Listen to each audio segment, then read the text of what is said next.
le cancer, problème de santé publique non résolu. Ceci est un fait absolument mondial. C'est le cancer, comme l'obésité, comme le diabète de type 2, c'est ce qu'on appelle des épidémies, des pandémies silencieuses, c'est-à-dire qui n'ont pas le retentissement des infections aiguës telles qu'on le connaît, telles qu'on l'a connu dans le passé. Ce sont des maladies très particulières qui sont non pas aiguës mais chroniques pour la plupart et qui, si vous voulez, ont des comptages qui ne sont pas... Il n'y a pas de comptage au même type que les maladies infectieuses. Alors, voici les courbes. Vous avez ici ce qui se passe dans différents pays. Ceci sont les données de l'OMS, donc incontournables. Vous voyez que, en ce qui concerne donc bien sûr, c'est en taux standardisé selon l'âge, mais monde, rapporté à la population mondiale. Vous avez donc en haut le problème des hommes. Vous voyez que pratiquement dans tous les pays, il y a une incidence qui est croissante. Et vous voyez de façon très importante, c'est que cette croissance d'incidence a débuté dès les années 1975. Donc bien avant l'apparition des tests de dépistage, qu'il s'agisse du cancer du sein ou du cancer de la prostate, nous allons y revenir. Donc, mais ceci est très très important. C'est-à-dire qu'il y avait déjà une incidence croissante avant les tests de screening que nous avons mis en place. Et puis vous avez pour les femmes, même à quelques exceptions près, même si vous voulez schéma, une incidence qui est croissante partout. Et vous voyez une incidence qui croît de façon forte, qui est plus du double, si vous voulez, dans certains pays. C'est-à-dire qu'on est en taux standardisé, qui gomme donc l'effet de l'âge et l'effet des populations. Donc, si vous voulez, ceci est à considérer comme une première donnée. Alors, pour ce qui est de la répartition, eh bien, vous voyez que il y a des cancers que c'est un phénomène mondial pour certains cancers. Alors, je ne vais pas détailler cela, on va y revenir pour ce qui est des cancers du sein, de la prostate du sein et des cancers de l'enfant. Mais vous voyez que selon les différents pays, il y a différents types de cancers qui sont prédominants. Donc ceci est tout de même très important à considérer, c'est-à-dire qu'il y a une variation géographique qui concerne les différents types de cancers. Alors, voyons tout de suite le cancer du sein. Là, j'ai repris d'ailleurs une diapositive de mon ami Patrick Fénichel que j'ai remis et adapté aux dernières données actuelles. Vous voyez que le cancer du sein, c'est une véritable pandémie. C'est le cancer féminin le plus fréquent. La Martinique n'y échappe pas. 1 million de nouveaux cas par an dans le monde. C'est tout de même considérable. 400 000 nouveaux cas en France. 40 000. Qu'est-ce que j'ai dit? 400 000? Non. 40 000. Non, nous n'en sommes pas encore là. 40 000 en France, 32% des cancers féminins, donc un tiers des cancers globalement. Bon, les décès, on a fait tout de même des progrès thérapeutiques. 2% des décès féminins, c'est tout de même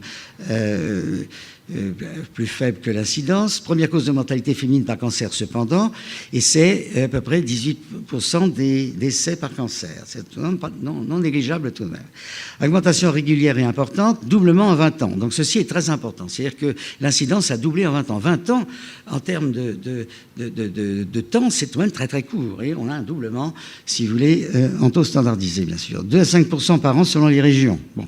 Ça, c'était également le facteur tout de suite régional qui intervient. Persistance d'un nombre élevé de décès malgré un dépistage et des traitements optimalisés. Bon, 500 000 décès par an dans le monde. Ça veut dire qu'en gros, on guérit, entre guillemets, un cancer du sein sur 2 dans le monde, puisqu'il y en avait 1 million de nouveaux cas par an. C'est à peu près ça, si vous voulez. Et on va voir que les chiffres en France, c'est à peu près ça aussi. Et puis, il y a tout de même encore 11 000 décès, si vous voulez, en France. Voilà. Donc, et c'est tant à travers le monde. Donc, voilà les données pour le cancer du sein. Voilà les taux d'incidence aussi pour les cancers du sein. Vous avez donc en haut l'incidence, vous voyez qui est galopante, et que ça concerne un grand nombre de pays. Alors dans les pays, vous avez bien sûr les pays essentiellement des pays de l'Ouest. Bon, nous allons voir pourquoi et comment dans un instant, qui ont un mode de vie de type Ouest.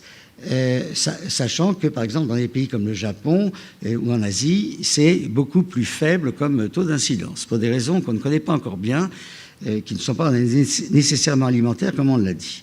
Alors, en bas, vous avez la mortalité du cancer, pas cancer du sein. Vous voyez que si on accepte quelques pays qui ont un taux très faible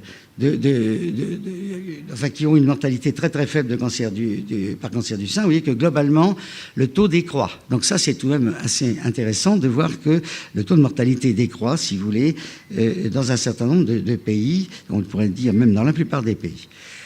Voilà. Alors, le cancer du sein, bien sûr, il y en a partout. Il y a les pays, vous voyez tout de suite, c'est là, les pays où il y en a le plus, c'est là où c'est brun foncé.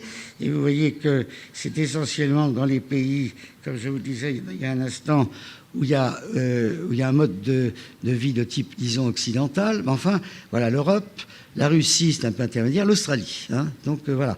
Ceci étant dit, quand on dit style de vie sur un mode occidental, c'est pas bien précis, c'est pas clair, ça n'est pas scientifique, si vous voulez. C'est une donnée qu'on a souvent assimilée, si vous voulez, à un mode de vie, et en particulier à un régime, mais ça demande une analyse beaucoup plus précise au niveau scientifique pour être sûr que cette répartition géographique correspond bien au mode de vie occidental. C'est pas parce que ça existe dans un territoire que c'est nécessairement, si vous voulez, lié au mode de vie de type occidental tel qu'on le caractérise.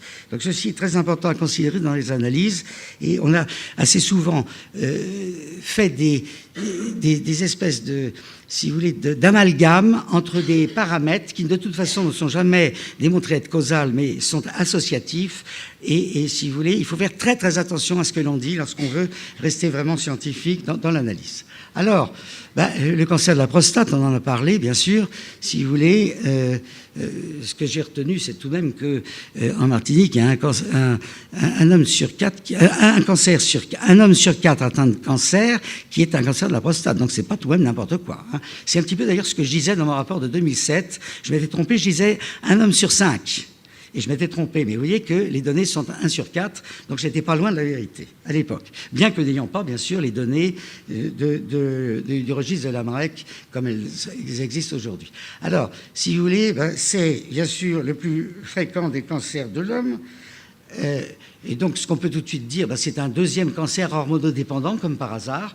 Deuxième cause de mortalité par cancer, incidence fortement croissante, augmente avec l'âge. Ceci n'est pas que pour le cancer de la prostate, vous vous en doutez, mais on va le discuter. Facteurs génétiques, ethniques ou familiales, bon, ça, c'est ce qui est dit et publié dans la littérature, mais aussi facteurs environnementaux. Nous allons le voir.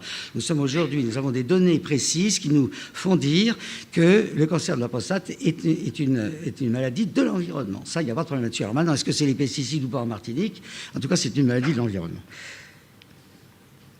Alors voilà, les taux d'incidence sont, on retrouve à peu près la même chose que pour le cancer du sein, mais avec des taux d'incidence qui sont beaucoup plus, la pente, vous voyez, est beaucoup plus importante. Donc ça veut dire que l'incidence est beaucoup plus fortement croissante que pour les cancers du sein, partout, pratiquement dans le monde. Sauf, et j'y reviendrai, aux États-Unis, où pour des raisons, attendez, là je viens de me tromper, où pour des raisons qui ne sont pas bien clair, il y a, pour ce qui est du cancer de la prostate, une diminution du taux d'incidence aux États-Unis. Alors ça, il y a un papier qu'on a publié et qu'on a mis Philippe dans une revue qui s'appelle Prostate Cancer, qui a été l'objet d'un débat avec nos reviewers sur comment expliquer le taux d'incidence décroissant aux États-Unis. C'est absolument encore pas connu.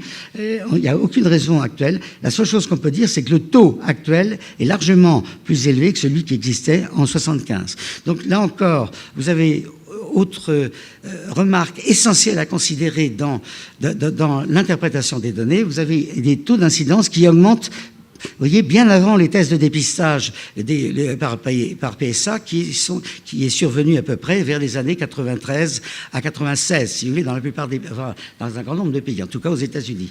Et vous voyez donc que l'incidence était croissante avant l'apparition du test de dépistage. Même chose pour le cancer du sein par rapport à la mammographie, à la généralisation de la mammographie.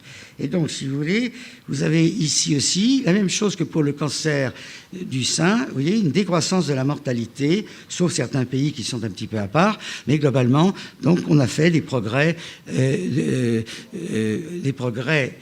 niveau de la mortalité. Et je dois dire tout de suite qu'il y a, bien sûr, l'apparition, vous voyez, le décrochage s'est fait vers les années à peu près 90-95.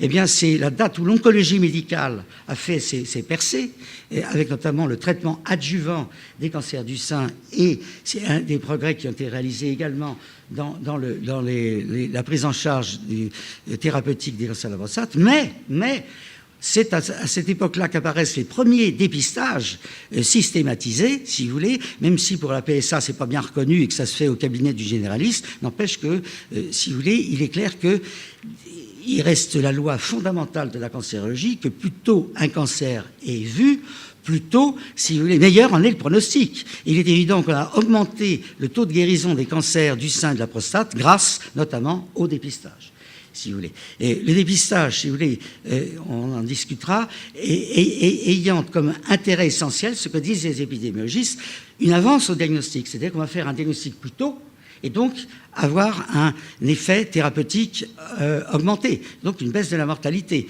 Mais contrairement à ce qui est dit encore dans l'opinion, ce n'est pas le dépistage qui va créer, qui va expliquer, comme nous allons le voir, l'augmentation de l'incidence. Les épidémiologistes vous diront qu'il y a sous l'effet du dépistage un bourrelet qui va apparaître, c'est-à-dire un taux plus important à un moment donné, mais ça va, une fois que le dépistage va être mis en place, vous allez revenir à une incidence tout à fait, si vous voulez, qui n'est pas liée au dépistage. Donc toutes ces données-là sont essentielles à considérer lorsqu'on veut, si vous voulez, analyser clairement la situation au niveau des cancers. Voici par exemple ce qui se passe au niveau des cancers de la prostate. Eh bien, on va retrouver un schéma au niveau mondial, au niveau de l'espace, on va retrouver, si vous voulez, pratiquement les mêmes choses, c'est-à-dire l'Amérique du Nord, oui, ici, et puis certaines régions d'Amérique du Sud, l'Australie, l'Europe. Donc, si vous voulez, on pourrait encore dire là que c'est lié au mode de vie occidental, puisque on peut admettre que, si vous voulez, ces pays, Amérique du Nord, Europe, Australie, le Cap, vous voyez, il y a aussi quelque chose au niveau du Cap, on pourrait dire, bon, ben, c'est lié au mode de vie occidental. Mais qu'est-ce que c'est que le mode de vie occidental? Parce qu'on sait que l'Occident utilise beaucoup de pesticides, par exemple. Donc, vous voyez qu'il y a des facteurs imbriqués et que appeler mode de vie occidental ne veut strictement rien dire au niveau d'une recherche étiologique. Alors l'enfant, c'est tout de même très important. C'est l'enfant qui m'a mis vers les années 2004 avec Philippe Irigaray sur la piste de l'environnement et sur la réfutation de la thèse classique. Vous savez que partout, vous lisez encore dans les publications scientifiques, de moyenne importance ou de basse importance, que, si vous voulez, bon, ben, c'est l'âge qui conditionne, si vous voulez, on a, si vous voulez, si l'incidence du cancer augmente, c'est parce qu'on vit plus vieux. Hein. Tout le monde l'a dit et répété sans arrêt. Eh bien, c'est faux, puisque, si vous voulez, il est évident, comme nous allons le voir, que c'est toutes les tranches d'âge qui sont concernées par l'augmentation de l'incidence. Et c'est ça, si vous voulez, ce qui s'est passé au niveau des enfants, qui m'a tout de suite mis sur la voie du fait que la thèse classique ne résistait pas à l'analyse et qu'il y avait d'autres facteurs en cause. Vous avez ici, si vous voulez, ce qui se passe au niveau de l'Europe, avec cette publication de 2006, donc du CIRC, hein, donc de l'OMS, on peut dire, eh bien, vous voyez qu'il y a une augmentation de l'incidence des enfants de 1% par an. Alors certes, si vous voulez, le cancer de l'enfant est un cancer relativement rare. Hein. En France, on tourne autour de 1500 à 2000 cas au grand maximum. Je n'ai plus les données précises. C'est 1500 cas par an à peu près. Donc on est tout de même dans un cancer qui n'est pas très fréquent. Par contre, l'augmentation d'incidence qui est croissante depuis les années, là encore, à peu près 75-80, montre qu'il y a un phénomène qui n'est pas lié à l'âge. C'est moins compliqué. Voilà, alors j'ai appris cette diapositive que je trouve excellente de mon ami Ernesto, qui m'a dit d'ailleurs, je vais vous dire, il m'a dit, si tu fais une présentation, tu dois mettre une cravate, car moi je mets une cravate, et je vais challenger tout ce que tu dis, et mets une cravate, parce qu'on soit à égalité au niveau du costume.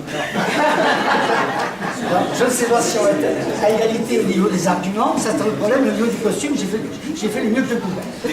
Donc si vous voulez, voilà cette diapositive d'Ernesto que je trouve absolument remarquable. Vous voyez que c'est pour ce qui est des enfants, c'est encore, si vous voulez, ce qui se passe en Europe. Vous avez un pic, si vous voulez, des cancers de l'enfant, alors qui inclut les leucémies, les lymphomes, les tumeurs du cerveau, qui est dans la toute petite enfance, c'est-à-dire dans les 3 premières années de vie après la naissance. Il y a un premier pic. Bon.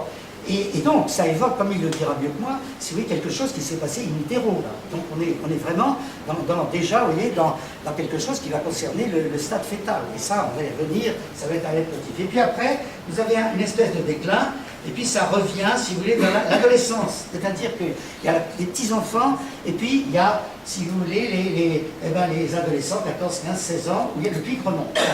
Je vous fais remarquer deux choses. C'est que nous allons y revenir, ceci est essentiel. Qu'est-ce qu'on a dit? Qu'est-ce qu'on a dit hier? On va tourner autour des mutations. Pour qu'une mutation puisse apparaître, il faut absolument qu'il y ait une division cellulaire. Pas de division cellulaire, pas de mutation. Où se passent les divisions cellulaires dans l'évolution d'un être humain? Eh bien d'abord, dans l'utérus, c'est évident. Il faut faire...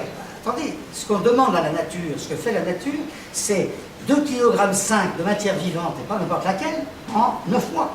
Est-ce qu'on se rend compte de ce qui se passe? Ça veut dire quoi en pratique? Ça veut dire que la plupart des cellules qui sont en division, c'est-à-dire qu'on dit dans le cycle cellulaire, elles ne sont pas forcément toutes en mitose, elles sont dans le cycle cellulaire, parce que vous avez 90% des cellules qui se divisent à toute vitesse. Or, nous allons le voir, c'est la période de division cellulaire qui est la plus vulnérable, c'est la plus...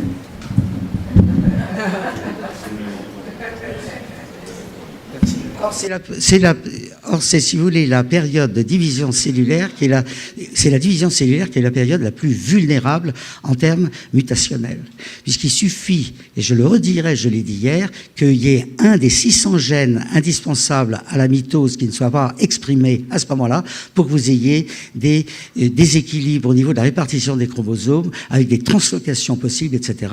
Donc, avec ce qu'on appelle en cancérologie une pléiotropie, et qui représente 60% des cancers à peu près, c'est-à-dire non pas des mutations ponctuelles au niveau des gènes, mais des mutations qui vont concerner des bouts de chromosomes.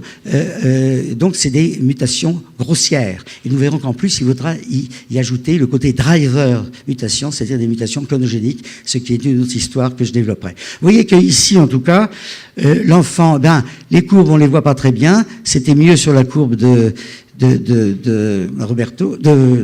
d'Ernesto, mais si vous voulez, ça augmente dans le temps également, avec ces deux pics qui sont très importants. Et vous voyez, donc là, c'est probablement la conséquence d'un développement, d'une prolifération in utero qui finit par donner ce pic de cancer, parce qu'il y aura eu le nombre de mutations critiques qui sera apparu.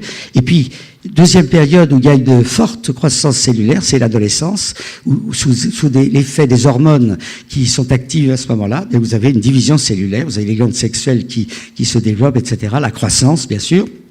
Et donc, c'est pas étonnant que, si vous voulez, il y ait un pic de cancer là. Donc, autrement dit, qu'est-ce que ça veut dire cela? Ça veut dire que le cancer, c'est une maladie de la croissance de l'organisme. C'est ça que ça veut dire. Et donc, il faut rester avec l'idée que s'il n'y a pas de division cellulaire, il n'y a pas de risque de cancer. Et que le cancer ne peut survenir que s'il y a des divisions cellulaires. Donc, ça sous-entend l'idée qu'il y a un phénomène mutationnel par derrière. Ça, c'est clair et net.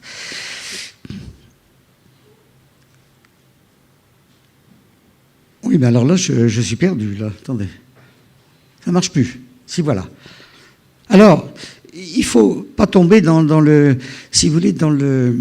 pessimisme à outrance. Il faut, globalement, si vous voulez, ce sont des estimations, je dis bien des estimations, pas des évaluations. Je n'aurais pas cette prétention-là. Mais disons qu'en France, pour 2011, on peut dire qu'en gros, si vous voulez, on guérit un cancer sur 2. Grâce au dépistage, grâce au progrès de la chimiothérapie notamment. Ça, c'est clair et net. Bon, donc c'est important. La véritable question qui va se poser, est-ce qu'on va aller plus loin dans les années à venir? Autrement dit, le cancer sur 2 qu'on ne guérit pas, les 50% de cancers qu'on ne guérit pas, alors la médecine a fait qu'on augmente l'espérance de vie de ces malades-là. Donc ça, c'est pas non plus négligeable. Ça veut dire qu'ils vont mourir de leur cancer, mais plus tardivement qu'ils ne le faisaient quand j'ai commencé la cancérologie, il y a 30 ou 40 ans. Bon, donc on a fait des progrès. Bon.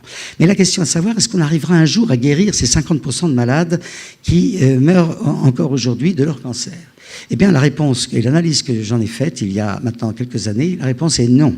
C'est-à-dire que nous sommes arrivés au maximum des thérapeutiques possibles actuellement. voyez la chirurgie, ben, on va faire des progrès peut-être encore un petit peu en standardisant les interventions. Vous voyez la radiothérapie, on est allé dans les hautes énergies, on a fait le maximum. La neutron-thérapie est un échec, on ne l'utilise pas.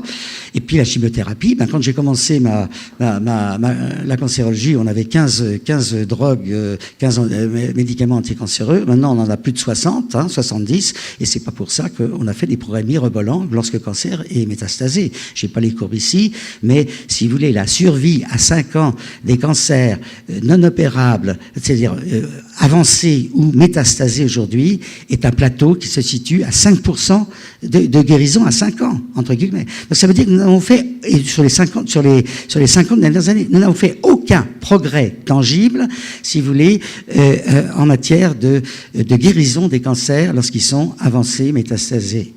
Et ceci doit être considéré, tout simplement parce que nous avons affaire à des phénomènes biologiques excessivement complexes, dans lesquels, si vous voulez, il va y avoir un entraînement permanent. Autrement dit, plus un cancer progresse, plus il devient résistant à l'organisme. Et ça, c'est une notion aussi essentielle à considérer pour dire que il faut absolument que les oncologues aujourd'hui soient beaucoup plus humbles dans la façon dont ça va se programmer dans les années à venir. Il est clair aujourd'hui que nous n'arriverons pas à faire progresser les progrès comme ils ont progressé depuis ces dernières années dans les années futures. Donc, ça, c'est clair là-dessus.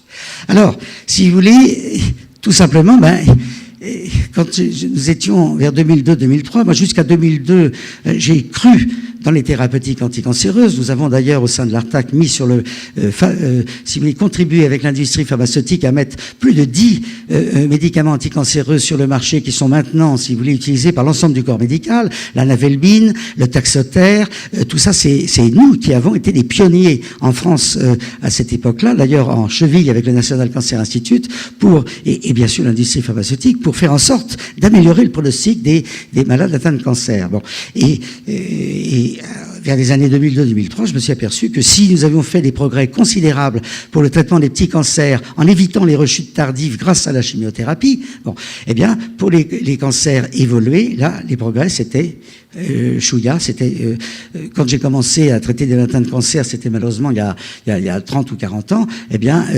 vers 2002, c'était exactement les mêmes résultats et je peux vous dire que j'ai encore des consultations de cancérologie et malgré tous les nouveaux médicaments, on se retrouve en but, malgré les médicaments anti-angiogéniques, on se trouve toujours, si vous voulez, en but à cette résistance. Les cellules cancéreuses échappent à tout, y compris bien sûr aux défenses de l'organisme, mais en plus au traitement. Alors, on se tourne tout naturellement vers la prévention. Et qui dit prévention a fait que l'oncologue médical que j'étais s'est dit, mais pour la prévention, il faut déjà essayer d'étudier les facteurs de risque, se tourner vers, si vous voulez, ce qu'on connaît au niveau de la thèse classique, notamment. Eh bien, cette thèse classique, on l'a analysée détail après détail, eh bien, à mon avis, elle ne résiste pas à l'analyse, comme je vais essayer de vous le démontrer. Alors, la thèse classique, qu'est-ce qu'elle nous dit? Le discours médical ambiant relie l'augmentation de l'incidence des cancers au progrès du dépistage, à l'augmentation de l'espérance de vie, c'est-à-dire le vieillissement, et aux facteurs de risque sont le tabagisme, l'alcoolisme, les déséquilibres de régime alimentaire, le manque d'exercice physique, la sédentarité ou le stress. Voilà ce qu'on nous dit, ce qui est écrit partout, dans les livres de médecine, partout actuellement. Eh bien, est-ce possible? La réponse est non. Et je vais tenter de vous démontrer pourquoi cette thèse classique ne résiste pas à l'analyse. Si ces facteurs interviennent dans la genèse de certains cancers, le tabagisme ou l'alcoolisme, on ne peut pas nier que le tabagisme, si vous voulez, est à l'origine de certains cancers, les cancers de voie respiratoire, cancer du poumon, etc. Ils ne peuvent en aucun cas expliquer l'augmentation globale d'incidence. C'est deux choses qu'il faut distinguer. On peut avoir des facteurs qui soient impliqués dans la cancérogénèse, mais la question posée, c'est comment expliquer l'incidence des cancers. C'est une question qui est différente et qu'il ne faut pas confondre. Et c'est ce que nous avons essayé de faire. Alors, si vous voulez, les progrès dans le dépistage sont-ils à eux seuls responsables de l'augmentation de l'incidence des cancers? La réponse est non. J'ai déjà essayé de vous le dire, mais si vous voulez, alors on a des tas de papiers là-dessus. Voilà. Alors, nous avons pris ici comme exemple type le registre de Norvège, qui est l'un des meilleurs registres du cancer mondial, tout simplement parce que ça date d'ailleurs de 1956, donc on a un recul. Et si vous voulez, la Norvège est un pays extrêmement bien structuré en termes de soins, de distribution des soins. Et vous voyez clairement ici que pour les cancers de la prostate et du sein qui sont en haut, eh bien, vous avez deux phases. Vous avez, vous voyez, une phase qui est en 93, entre 90 et 95, si vous voulez, qui est là. Alors, il y a une augmentation qui est certes lente, mais qui a donc précédé la généralisation des mammographies. Je vous rappelle que la Norvège est en plus le pays qui a le premier institué les mammographies systématiques. Ceci est assez important à considérer. Et qu'il y a une deuxième phase où l'incidence est très fortement croissante mais en tout cas, il y avait déjà une augmentation de l'incidence, si vous voulez, avant l'apparition des dépistages. C'est moins net pour les cancers des glandes thyroïdes, mais vous voyez qu'il y a tout de même, si vous voulez, alors pour ce qui est chez les femmes, vous voyez, ça, c'est un peu stable, mais ça doit augmenter maintenant. Hein. Ça s'arrête avant 2006, bon, parce qu'il y a eu Tchernobyl ou autre chose. Enfin, ça, c'est pas le débat. Et il y a eu tout de même, si vous voulez, une augmentation. Or, le cancer du corps thyroïde est un cancer qu'on ne dépiste pas. Si je l'ai mis là, c'est bien pour vous dire qu'il y a des cancers non dépistables dont l'incidence augmente. Ceci est un autre argument, bien sûr, pour dire que le dépistage en soi n'est pas, si vous voulez, responsable de l'augmentation d'incidence, en tout cas globale. Hein, qui est un bourrelet, qui est une augmentation d'incidence transitoire, oui, c'est peut-être d'ailleurs le cas aux États-Unis pour ce qui est du cancer de la prostate, mais si vous voulez, il est clair que là nous avons affaire à des augmentations d'incidence continues, de type exponentiel comme nous allons le voir, et donc qui manifestement, si vous voulez, ne peuvent pas être interprétables par l'amélioration du dépistage. Et puis vous avez ici, si vous voulez, l'autre question, est-ce que c'est lié à l'augmentation de l'espérance de vie? Alors, là, il y a une chose qui est très importante, si vous voulez, c'est qu'on a confondu le vieillissement, donc l'âge, quand on a dans les, si vous voulez, dans les études, l'âge, on en met, il y a deux interprétations possibles. Est-ce que c'est le vieillissement des individus, donc l'âge, la vieillesse, ou est-ce que c'est la durée d'exposition à certains facteurs de risque? C'est ça le fond du problème. L'âge, c'est encore, voilà, une association qu'on a toujours télescopée dans l'interprétation en omettant l'interprétation d'une durée d'exposition à des facteurs de risque. Et bien, c'est aussi ça, effectivement, c'est le temps. C'est non plus l'âge, mais c'est le temps d'exposition. Or, si vous voulez, on a confondu deux choses. L'âge, qu'on met toujours en disant, oui, puisqu'il y a plus de cancers quand on est âgé, c'est lié à l'âge, au vieillissement. Mais ça veut strictement rien dire. Là, les épidémiologistes nous ont absolument trompés en termes de biologie. Et c'est ceci qu'il faut bien comprendre. Alors, les arguments sont les suivants ici. Et là, c'est très très facile pour récuser ce qui se passe.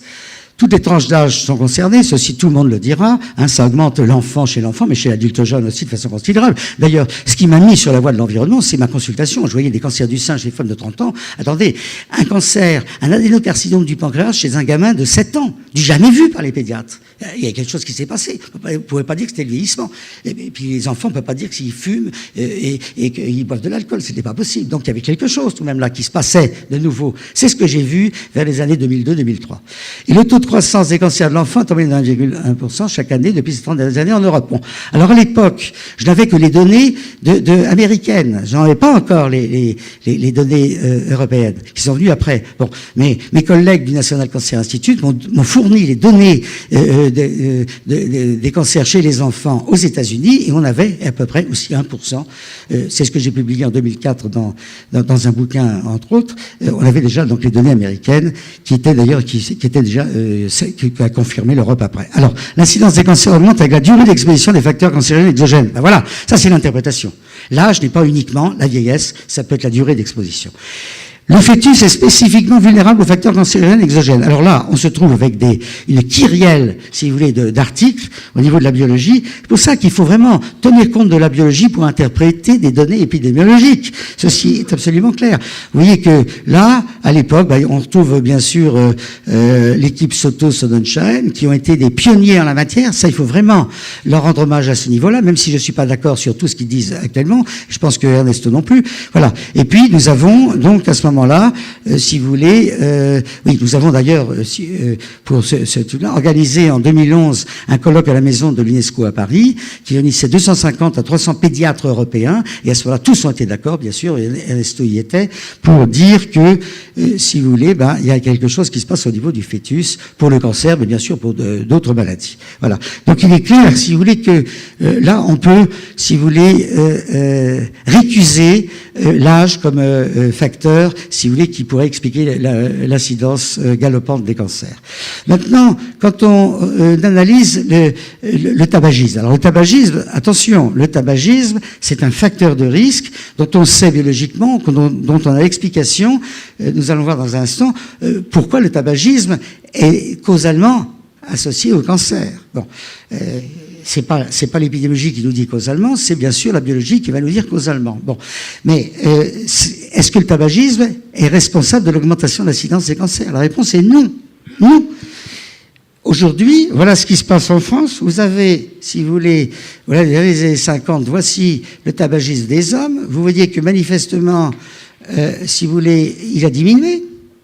Hein, c'est en nombre de paquets de cigarettes. Hein, alors que les cancers du poumon, qu'on appelle ici, augmentent. Les deux courbes se croisent. Donc il y a quelque chose de différent. C'est pas possible de dire que c'est le tabagisme qui explique l'augmentation de l'incidence des cancers bronchiques. Ceci, ce sont des données épidémiologiques françaises. Pour les femmes, c'est un peu plus compliqué. Vous voyez que ici, vous avez le tabagisme féminin qui augmente, ça c'est clair, mais qui reste bien en dessous encore du tabagisme masculin. Bon. Même si peut-être que les courbes vont se croiser dans le futur. Bon, et vous avez ici le taux des cancers bronchiques chez la femme qui augmente aussi. Donc là, oui, il peut y avoir une corrélation. Il est fortement possible que les cancers bronchiques chez la femme soient liés au tabagisme. Ça,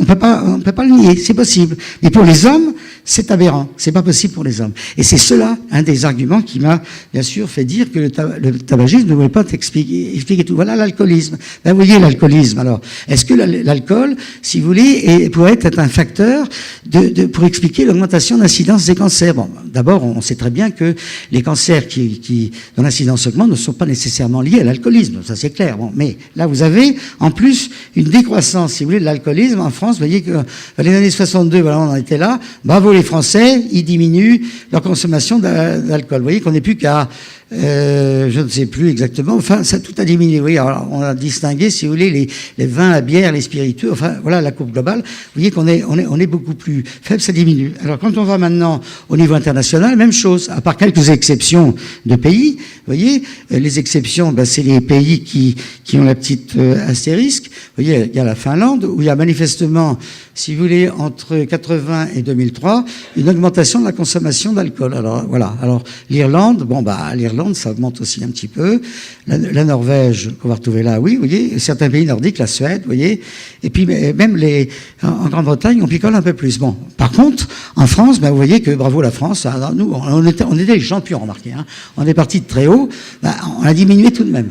Alors, si vous voulez, en tout cas, globalement, on ne peut pas dire que l'alcool est un facteur majeur pour expliquer, si vous voulez, l'augmentation de l'incidence des cancers. Alors, le gros problème, c'est le régime alimentaire. Et là, effectivement, je suis impressionné par un certain nombre de données qui concernent notamment les données que tu as sorties sur Barker, qui sont tout de même des données qui méritent d'être considérées au niveau du fœtus.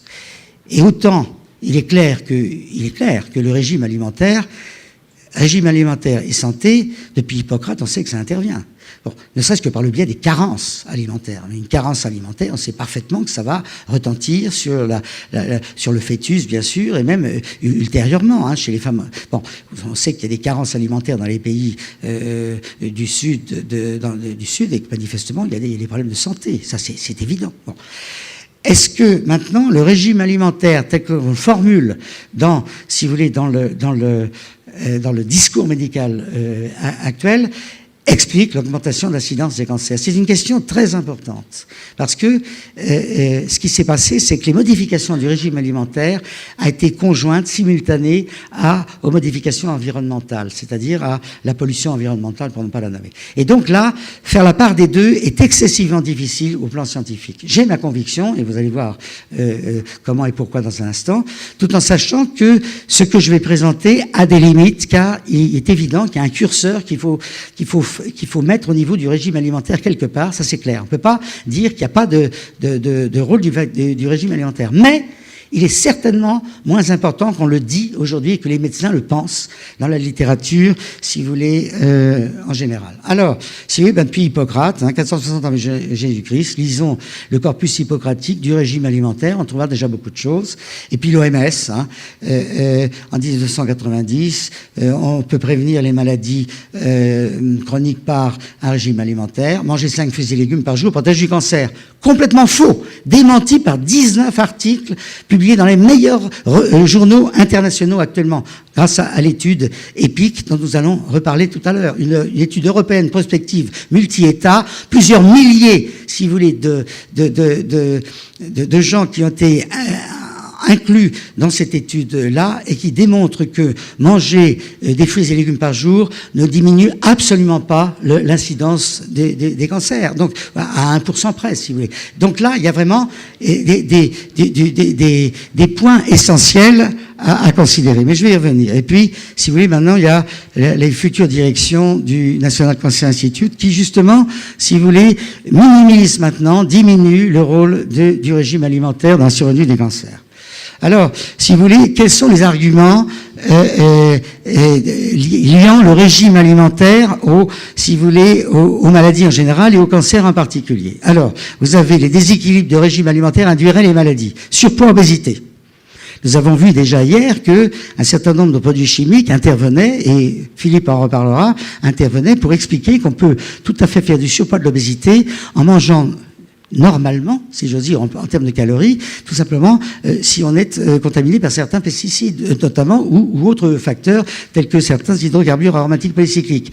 Le diabète de type 2, on va y revenir tout à l'heure, il y a maintenant de très nombreux articles qui nous disent que les dioxydes, les hydrocarbures aromatiques polycycliques, les pesticides interviennent dans l'induction de certains diabètes de type 2. Et puis le cancer, on va voir ce qu'il en est. Alors, ça, c'est, si vous voulez, un des versants du lien entre régime alimentaire et maladie.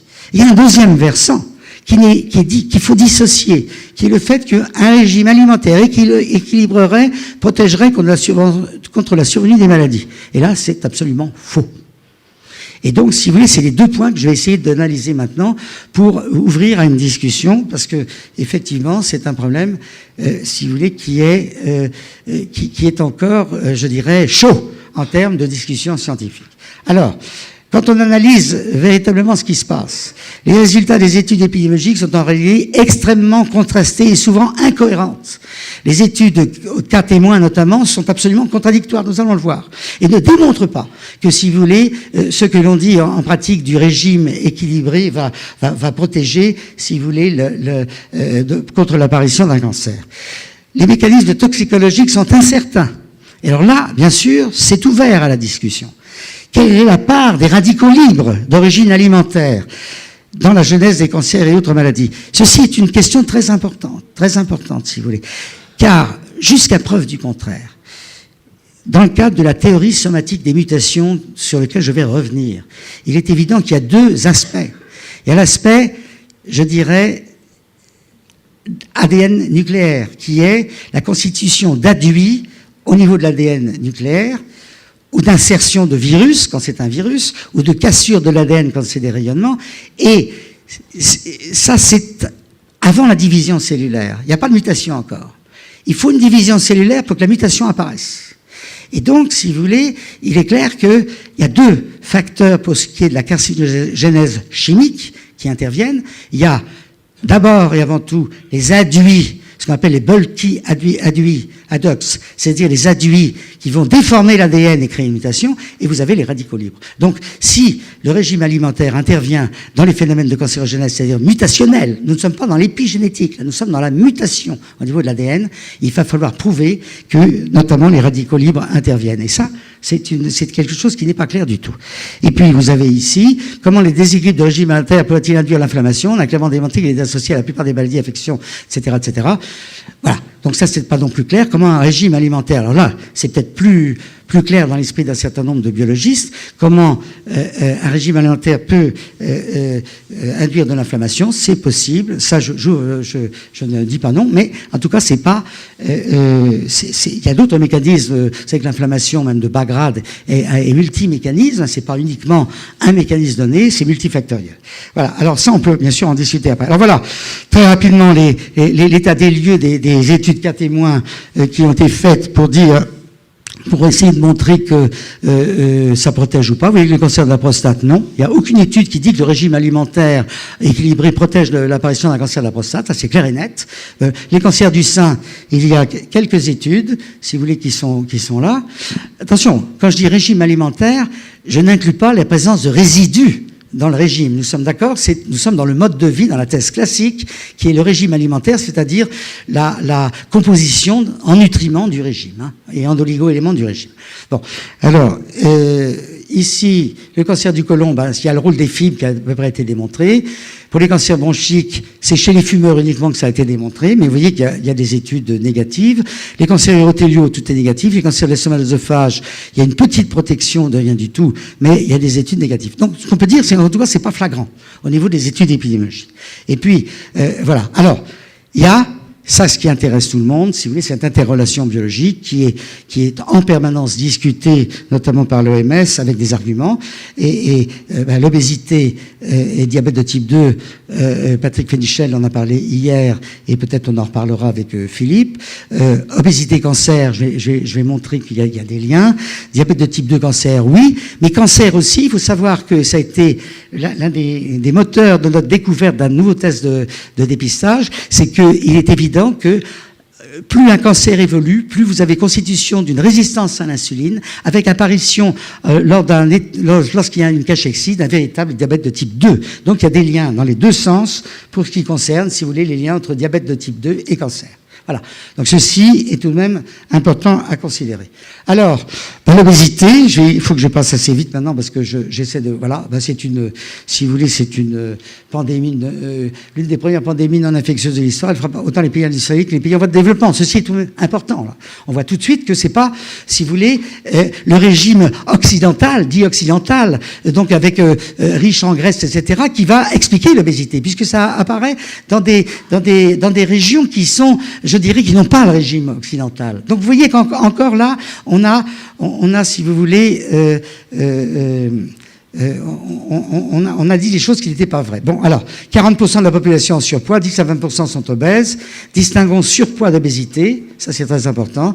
En Europe, 30% des adultes sont en surpoids, 10% sont obèses, les enfants sont aussi concernés. Donc vous voyez que là, voilà les enfants, vous voyez que ça monte aussi avec l'âge, donc je vais y passer parce que j'ai beaucoup de choses à vous dire. Et voilà, alors maintenant, on va se poser la question de savoir quels sont les liens entre obésité et cancer. Vous voyez que ça ne concerne pas tous les cancers et que, si vous voulez, voilà, pour le cancer du sein, oui, les cancers du côlon rectum, oui, ça c'est vrai qu'il y a un lien avec l'obésité.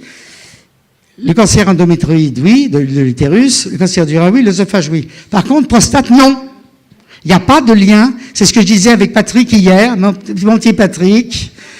Écoute, prostate cancer, il n'y a pas de lien avec l'obésité, ça n'est pas prouvé. Oui, bah, tu vas donner des arguments, mais si tu veux, il n'est pas prouvé. Et alors, pour ces cancers, c'est pas prouvé non plus. Bon, donc, si vous voulez, alors on va voir pour le diabète de type 2, ben voilà, l'OMS, en 2012, dans le monde, 347 millions de diabétiques. Alors, vous voyez, tout à l'heure, je vous ai dit 1 million de cancers dans le monde, hein, dans de nouveaux cas par jour. Pas par année, pardon. Et donc là, oui, là, c'est une donnée de prévalence. Donc, si vous voulez, c'est autre chose. Bon. Mais enfin, il y a beaucoup de cancers. Et il y a beaucoup de diabète. En 2004, on estimait à 3,4 millions de morts par diabète dans le monde. Bon. plus de 80% des diabètes surviennent dans les régions pauvres ou moyennement riches. Là encore, on se trouve, si vous voulez, dans un concept qui, si vous voulez, n'est pas avéré de dire régime de type occidental, mode de vie occidental, diabète, obésité. Ça n'est pas clairement démontré au niveau mondial. Et ceci est important à considérer. Il y a d'autres facteurs, très probablement, qui jouent. Alors, bien sûr, des facteurs génétiques, des facteurs épigénétiques, pourquoi pas, mais aussi d'autres facteurs, probablement environnementaux. Donc, c'est cela qu'il faut absolument voir. Voilà, donc l'augmentation d'incidence des diabètes, vous voyez, notamment chez les enfants, là, et chez les adultes. Alors, on va passer assez rapidement. Voilà. Alors, diabète et risque de cancer. Et bien là, on va encore trouver une exception. Là, c'est une méta-analyse qui est faite, vous voyez, sur un certain nombre d'études. À chaque fois, pour le sein, 20 études, 36 études pour le pancréas, 16 études pour les voies biliaires, 15 études pour le colorectum, 16 études pour l'endomètre, 19 études pour la prostate. Méta-analyse. Bon, alors, on dira encore que c'est pas valable, mais la prostate fait bon à part. Elle n'est pas, si vous voulez, corrélée au diabète. C'est-à-dire on a même démontré qu'il y avait un risque moindre de cancer de la prostate chez les diabétiques. Vous vous rendez compte de ça? Donc ça, c'est pas, si vous voulez, il va falloir interpréter ça, et c'est pas facile à faire. Bon. Et vous avez, par contre, si vous voulez, pour le cancer du sein, un lien très fort pour le cancer du pancréas, un lien aussi pour les voies biliaires, et pour les cancers de l'endomètre, qui demandent des explications aussi, ça. Et peut-être que les travaux actuels que nous faisons pour ce test de dépistage sera une explication. Si vous voulez, je ne pourrais pas trop vous en parler parce que c'est encore couvert par un brevet. Alors, si vous voulez, quel est le discours aujourd'hui ambiant? Le discours de l'Académie de médecine en France. Je prends les données, si vous voulez, c'est un rapport de l'Académie de médecine qui a été publié sous couvert de l'IRC, c'est-à-dire de l'OMS, disons les choses en face. Bon. Eh bien, en gros, pour, si vous voulez voir les choses en face, vous voyez qu'il y a deux choses. J'ai mis ici, c'est moi qui ai mis la barre là. Ici, nous sommes avec des facteurs de risque mis en évidence par des études épidémiologiques. Je dis bien facteurs de risque. Alors, vous avez le tabagisme, 18% des cancers. Nous sommes dans l'incidence, là. Hein. Bon, l'alcool, 8% des cancers.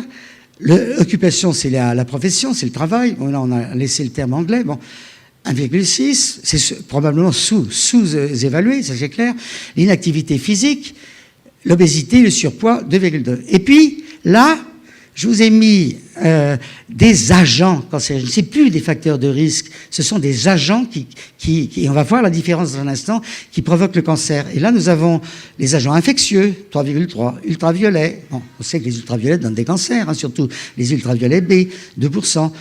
Ici, la pilule, enfin les hormones, le traitement substitutif de la ménopause, etc., etc. Les polluants, 0,1%. Alors, nous sommes, bien sûr, si vous voulez, dans un schéma où, si vous voulez, attendez, qu'est-ce que j'ai fait là encore? Voilà, dans un schéma qui nous dit que 60 à 70% des cancers, tous ceux qui n'ont pas été notés, sont sans cause connue, c'est-à-dire idiopathiques. Ben, c'est très intéressant parce que c'est justement les 60 à 70%, parce que dans ce qu'on dit, 60 à 70% de cancers d'origine environnementale. C'est assez intéressant de voir que idiopathique pour l'Académie de médecine, c'est nous d'origine environnementale. Donc, si vous voulez, là, il y a peut-être moyen de s'entendre, en tout cas sur les chiffres. Bon. Et le modèle proposé, si vous voulez, ne rend donc pas compte de l'augmentation d'incidence observée et des problèmes de santé publique posés, bien sûr. Le modèle de dire qu'il y a 60% de cancers idiopathiques, bah, c'est-à-dire qu'on a complètement occulté les données d'incidence et de santé publique. J'arrive pas non plus à faire marcher ça. Voilà. Alors, limite des études épidémiologiques. Ceci est très, très important. Limite des études épidémiologiques. Les facteurs de risque liés au mode de vie, tels qu'analysés par les études épidémiologiques, ne sont pas nécessairement les agents cancérigènes, tels que déterminés par les études toxicologiques, mais le plus souvent des facteurs favorisant l'action de ces agents. En réalité, seuls les agents cancérigènes, en raison de leurs effets initiateurs, promoteurs et ou progresseurs, sont à l'origine de la genèse des cancers. Ceci est très important. L'épidémiologie conduit le plus souvent à des facteurs de risque. Le tabagisme n'est pas en lui-même cancérigène. Ce sont les agents cancérigènes qui se trouvent dans la fumée de tabac et les goudrons de tabac qui sont les véritables agents cancérigènes. Alors, distinguons bien facteurs de risque, le fait, l'habitude de fumer, et ce qui va donner nécessairement le cancer, qui est l'agent cancérigène qui se trouve dans les fumées et les goudrons, par exemple, du tabac. Voilà. Donc, vous voyez que là, il y a, si vous voulez, tout tout un télescopage encore qui n'est pas clairement dit. Il y a un manque de jonction entre ce que disent les épidémiologistes d'un côté et ce que disent les toxicologues et biologistes de l'autre. Et c'est cette jonction-là qu'il faut absolument faire. D'où la nécessité d'équipes pluridisciplinaires pour analyser ce qui se passe en réalité et ne pas rester uniquement dans des études purement descriptives qui, effectivement, n'apportent pas de solution, si vous voulez, aux problèmes de santé publique envisagés. Et puis, bien sûr, eh bien, on en a parlé largement hier, la pollution ne peut être analysée. On ne peut pas analyser correctement. C'est difficile pour un épidémiologiste d'analyser les polluants. Il y a des milliers de substances dans l'environnement. Comment vous voulez faire des études? Lorsque vous avez des effets cocktails, on ne peut pas les faire. Le problème des faibles doses, tout ceci rend les études épidémiologiques impossibles pour ce qui est de l'analyse de la dégradation de notre environnement. D'où la nécessité d'étendre le concept d'études épidémiologiques au concept d'études écologiques qui va amalgamer l'épidémiologie, la toxicologie et la biologie. Et ça, c'est une étude écologique spécialement pour, si vous voulez, la pollution. Voilà. Épidémiologie, toxicologie, biologie, il faut les associer. Et seuls, si vous voulez, la toxicologie et la biologie la toxicologie peut donner un lien causal et surtout un lien de cohérence. J'insiste sur cette notion de principe de cohérence lorsqu'on a à analyser des maladies multifactorielles. Il faut que ce soit cohérent. À chaque fois que vous avez quelque chose, un fait qui ne cadre pas avec un certain paradigme, une certaine hypothèse de démarrage, à ce moment-là, il faut remettre en question, si vous voulez, la discussion. Alors, le paradigme environnementaliste. Alors d'abord, si vous voulez, il faut bien sûr voir qu'il y a toute une variation entre la susceptibilité génétique, et j'aurais dû dire, si vous voulez, susceptibilité génétique et épigénétique, car je pense que y a les deux maintenant sont indissolubles à ce niveau-là. Et puis l'environnement, tel qu'on l'appelle. Et si vous voulez, vous voyez par exemple pour le cancer de sein, eh bien il semblerait d'après ce schéma-là, et ce qui n'est pas un schéma de moi, c'est un schéma, si vous voulez, je crois que c'est d'une agence franco-française, qui m'a passé, je ne sais plus laquelle d'ailleurs, voilà. Et vous voyez que pour le cancer du sein, il y aurait une prédominance de l'environnement. Alors, quels sont les arguments maintenant en faveur du paradigme environnementaliste? Et cette nouvelle conception, si vous voulez, de cadre de pensée, de la face avec le modèle comme cancer, celui dont je suis venu vous parler aujourd'hui, mais applicable à un grand nombre de maladies, que ce soit le diabète de type 2, on va le revoir, que ce soit l'obésité, que ce soit, si vous voulez, l'Alzheimer, que ce soit l'autisme chez l'enfant. Un enfant sur 100 est autiste aujourd'hui. Est-ce que vous vous rendez compte de cela? Comment expliquer ça? Il faut que tout ça s'interprète d'une façon ou d'une autre. Il n'y a pas que le cancer, il y a tout le reste qui arrive. C'est l'environnement, c'est évident. Alors, c'est ce que je vais développer ici, si vous voulez. Alors, quels sont les arguments? Il y en a 10. La pollution environnementale est survenue quasi simultanément au changement de régime alimentaire. Bon, alors ça, effectivement, est-ce qu'il faut ranger le régime alimentaire dans l'environnement? Certains le font. Bon, les généticiens le font, il n'y a pas de problème. Mais, si vous voulez, pour ce qui est des médecins et des préventologues, des gens qui veulent prévenir, c'est pas évident qu'il faille les ranger dans la même catégorie. Deuxième point, ni le tabagisme ni l'alcoolisme, qui sont en régression dans la plupart des pays, ne peuvent expliquer la formidable augmentation d'incidence des maladies et affections de civilisation actuelle. Autrement dit, des maladies et affections qui ont pour cause le tabagisme ou l'alcoolisme. Il n'y a pas que le cancer. Vous savez qu'on disait souvent 60 000 morts par tabagisme. On est probablement moins maintenant. Il y avait le cancer pour la moitié, mais les maladies cardiovasculaires pour l'autre moitié. Donc ça veut dire que ce qui est dit aujourd'hui pour le cancer est applicable, avec bien sûr une certaine modulation, aux autres maladies fléaux de santé publique actuelles.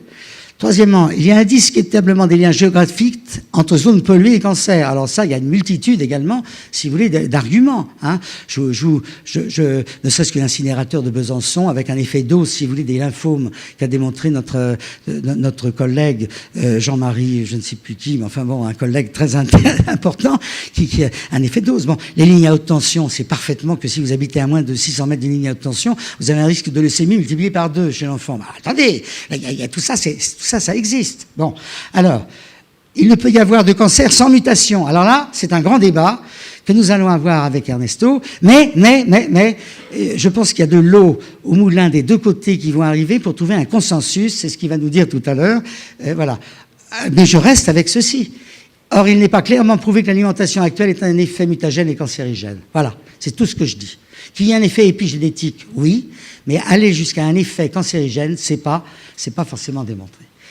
Notre alimentation actuelle est polluée par de nombreux résidus chimiques contaminants tels que nitrate, dioxine, etc., additifs alimentaires tels que colorants azoïques, conservateurs de nitrité, qui sont tous mutagènes, cancérigènes. Alors là, il y a des résidus tout de même. Ils sont là, il faut tout de même en tenir compte également dans l'analyse. Certains de ces résidus sont prouvés être mutagènes, cancérigènes, que leur effet relève d'une cancérigène directe par adduction avec l'ADN, bulky adducts, ou indirect par mutagénèse d'origine épigénétique, silencing of genes. C'est là où la discussion va se faire. Quel est le pourcentage de cancer pour lequel il y a une action directe, une mutagénèse directe au niveau de l'ADN? Je pense à peu près 40 à 50%. Mais c'est une estimation. Et combien il y aurait de cancers qui seraient liés à un mécanisme indirect par le biais des radicaux libres, par le biais de l'épigénèse en général, incluant le rôle des radicaux libres. D'ailleurs, on n'a pas discuté hier les liens entre radicaux libres et épigénétique. Ça, c'est quelque chose qui me paraît essentiel aujourd'hui. Hein. Je ne sais pas si notre amie Isabelle est là, mais c'est une question que je voulais lui poser hier. Radicaux libres et épigénétique, c'est vraiment une voie de recherche majeure qui va inclure bien sûr les mitochondries. Certains de ces résidus sont en outre obésogènes ou diabétogènes, ce qui expliquerait l'émergence des pandémies de diabète et d'obésité qui simultanément celles des cancers. Ceci est capital. Ce n'est pas la dose qui fait le poison, mais la répétition des doses. Ça, c'est souvent ce que je dis dans les médias, c'est facile à comprendre. Hein. Bon. C'est donc la durée d'exposition à ces résidus qui compte, non leur dose, dans le cadre de phénomènes de toxicité chronique. Nous ne sommes pas en toxicité aiguë, nous sommes en toxicité chronique. Ça n'est pas la dose, l'intensité de dose qui compte, parce que ça, on est protégé par les normes réglementaires, soi-disant protégés. C'est la toxicité chronique. Autrement dit, des doses en dessous des normes réglementaires ne nous protègent absolument pas de l'apparition de cancer, d'obésité, de diabète de type 2. C'est bien ce qu'on constate. On a beau avoir des normes réglementaires, tout ça, ça file au niveau de l'incidence. À cela s'ajoute la possibilité d'effets cocktails et surtout d'une vulnérabilité toute particulière du fœtus. On va y revenir, capital. Finalement, c'est donc la thèse environnementaliste qui rend compte le mieux au triple plan épidémiologique, toxicologique et biologique de l'émergence et de l'incidence croissante des maladies de civilisation actuelles telles que le cancer. Voilà.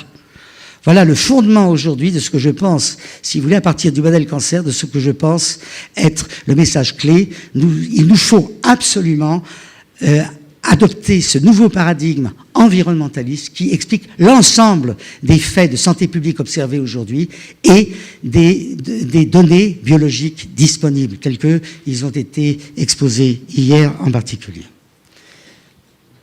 Alors, permettez-moi de revenir sur le schéma de la cancérogénèse maintenant pour aller au fond. Combien de temps il me reste? Bon, alors... Alors, je vais aller très très vite, si vous voulez, mais je pense que je suis arrivé à la conclusion qui était la plus importante. Alors, ici, très vite, je voudrais tout de même remettre quelques pendules à l'heure. C'est-à-dire que nous avons, si vous voulez, un schéma, un modèle.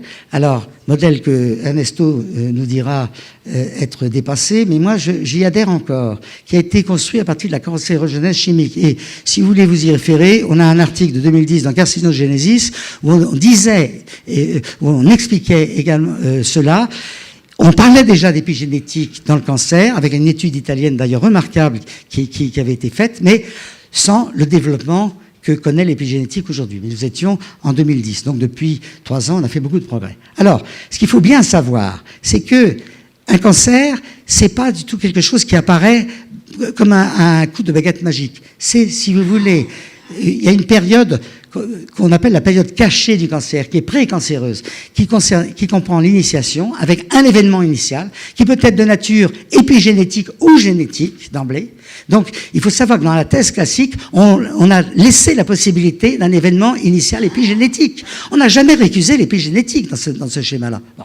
Mais il y a ce qu'on appelle la promotion. La promotion, c'est quoi? Ça fait appel à des promoteurs. Donc, vous avez des agents initiateurs et des agents promoteurs. Ce sont des agents qui ne sont pas cancérigènes en eux-mêmes, mais qui vont stimuler la division des cellules pour faire que la mutation apparaisse, comme je vous l'ai dit. Car s'il n'y a pas de division cellulaire, pas de mutation, pas de cancer. Il faut savoir que tout de même, un cancer, c'est tout de même une maladie de la prolifération cellulaire. Donc il faut au moins qu'il y ait des cellules normales, précancéreuses, qui se divisent. Si elles ne se divisent pas, pas de cancer. Ceci est essentiel à considérer.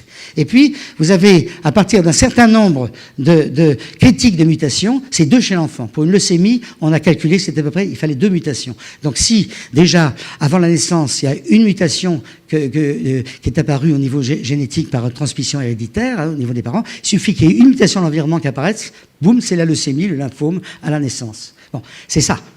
Bon.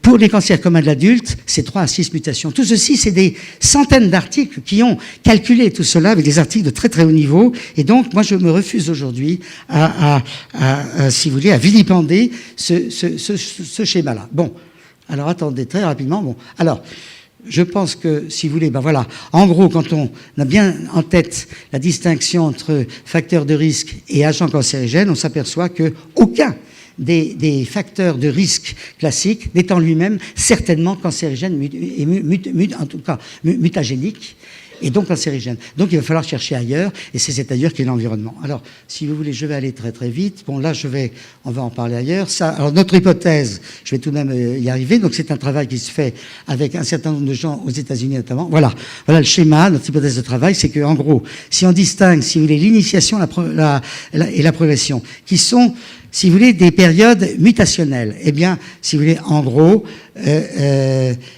si vous voulez, il y a très peu de... comment vous dire? On est dans... Vous voyez, on est obligé de mettre dans les facteurs de risque classiques le tabac, il n'y a pas de problème. 20-25% des cancers sont liés au tabagisme, ça, il n'y a pas de problème. Alors, c'était 25% en 2004, quand à partir du moment où on a commencé à émettre cette hypothèse. Maintenant, ça a diminué puisque le tabagisme diminue, donc c'est plutôt 20%. Le reste, il faut les trouver. Ces mutagènes, où sont-ils? Par déduction, ils ne peuvent être que dans l'environnement. S'ils ne sont pas dans l'organisme, etc., ils sont dans l'environnement. Bon. Et puis, vous voyez que le mode de vie, le curseur, où est-ce qu'on le met? Alors, j'ai tout de même remis le tabac pour ce qui est des promoteurs et des co-carcinogènes. Je ne vous ai pas parlé des co-carcinogènes, mais ça, c'est encore plus compliqué. Bon. Mais là, il y a un curseur. Alors, c'est combien? C'est peut-être 40%, on ne sait pas. C'est ce que certaines études disent. Bon, l'étude de Dole et Peto disait ça. Bon, pourquoi pas? Bon. Alors, mais vous voyez que pour faire un cancer, il faut les deux.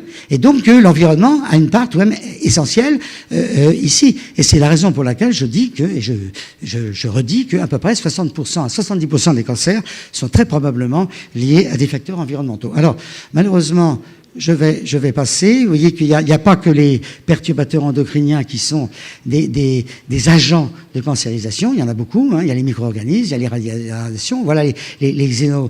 Il y en a énormément. Il n'y a pas que les perturbateurs endocriniens. Il serait, si vous voulez, pas correct au niveau scientifique de dire qu'on résume, si vous voulez, l'environnement, la pollution environnementale cancérigène aux perturbateurs endocriniens. Il y a d'autres molécules qui agissent par des mécanismes différents, bien sûr, ceci est évident. Mais ça ne veut pas dire non plus que les perturbateurs endocriniens n'aient pas une part très importante. Alors, si vous voulez...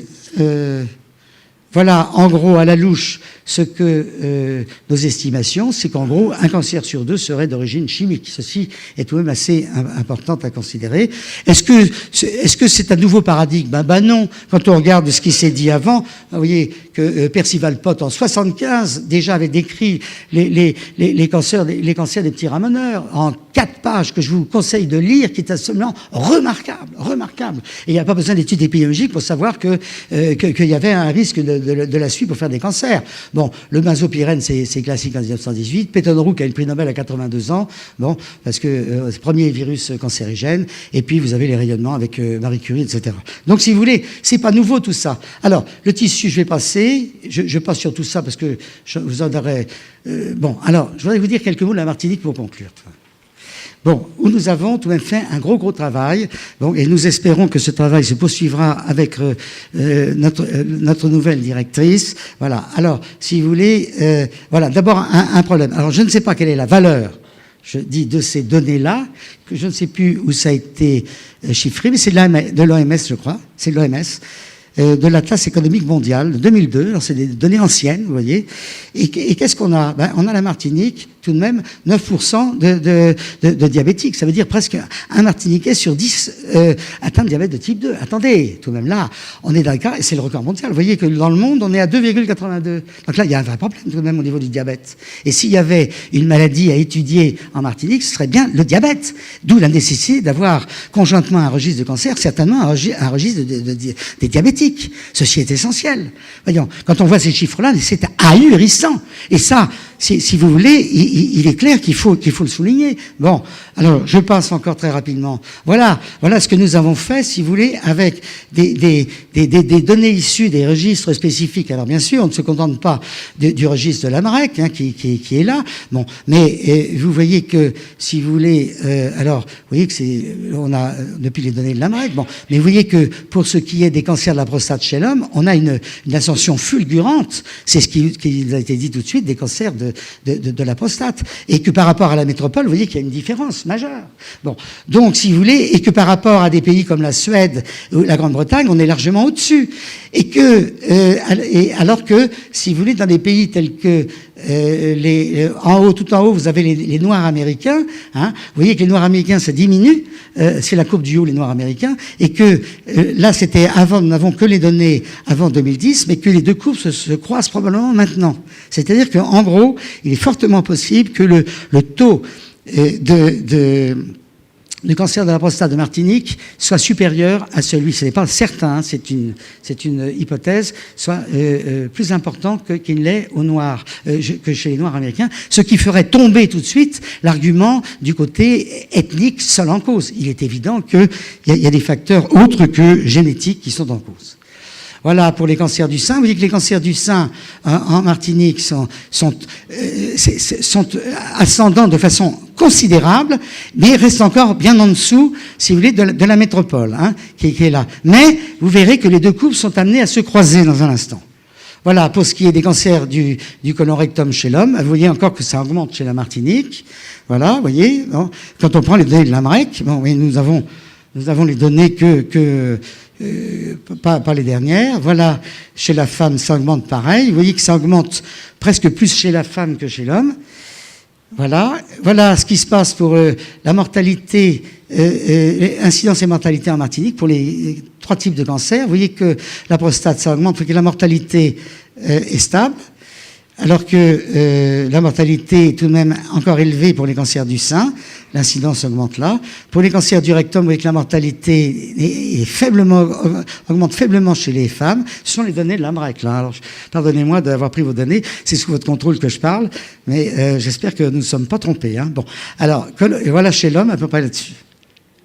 Bon, alors, là, très important, nous avons comparé au niveau mondial, en prenant les données de la FAO et les données, si vous voulez, de l'OMS partout, ce qui se passe. Eh bien, vous voyez, en particulier en se servant de Globocan. Alors, Globocan, c'est une extrapolation de l'OMS pour les taux d'incidence. Alors ça, c'est facile. On a Globocan de 2008, donc ça, il n'y a pas de problème là-dessus.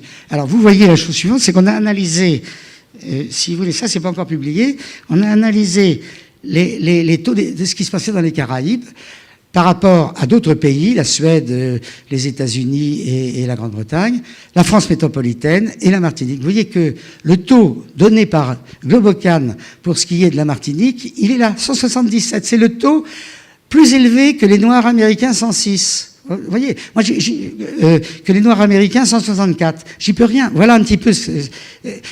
On est là aussi avec des données d'incidence mondiale qui sont difficiles à reproduire car pas toujours cohérentes parce que il n'y a pas des registres aussi bien tenus que le registre de Suède, de Norvège ou le registre de Cuba ou même le registre de l'AMREC qui me paraît être un registre très bien tenu.